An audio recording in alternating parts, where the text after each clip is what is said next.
Let's talk of this NFL and the controversy as we now reach into another day of this NFL controversy, which doesn't seem to be going away.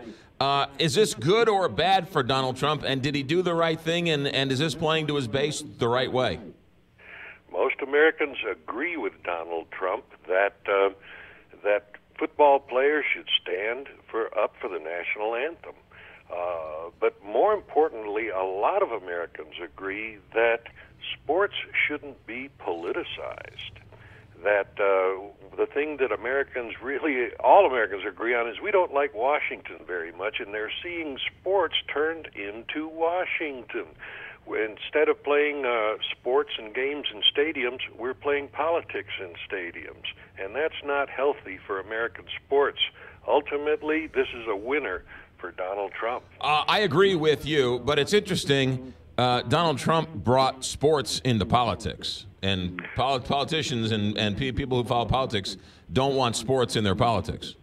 Well, Donald Trump did. So did Colin Kaepernick at first. And so when LeBron James says, I hate to see the unifying platform of sports used to divide America, that is true when Donald Trump does it. It's also true when Colin Kaepernick does it. It is. The American male has very few refuges left to escape, few things that are his. Sports is one of them, and we're losing it. Well, let's, as much as people love to keep politics out of sports, a lot of these stadiums are built with taxpayer money, so you really can't separate one from the other.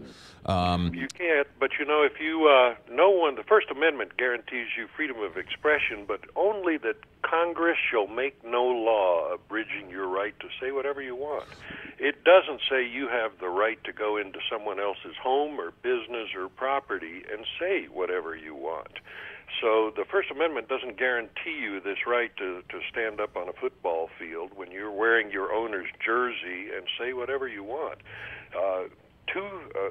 Viewership of the people who say that they're watching less football this year, and about half of Americans are, 70% of them say it's because sports is being politicized. Yeah, but that's there are a lot of factors into why people are not watching the NFL. How about this, though, Alex? And that is, the Kaepernick story was sort of past, right? People weren't paying attention. People weren't kneeling. People weren't really talking about it. Donald Trump, pouring gasoline on this fire, reignited this controversy. He did, and it seems that whenever Donald Trump suffers a defeat, he reaches out for something to draw the spotlight back to him on an issue he thinks he can win, especially with his base. And so he suffers a defeat on health care. What does he do? He ignites a new controversy that inflames his base. So I think you're exactly right. That's what he did here. But you know what?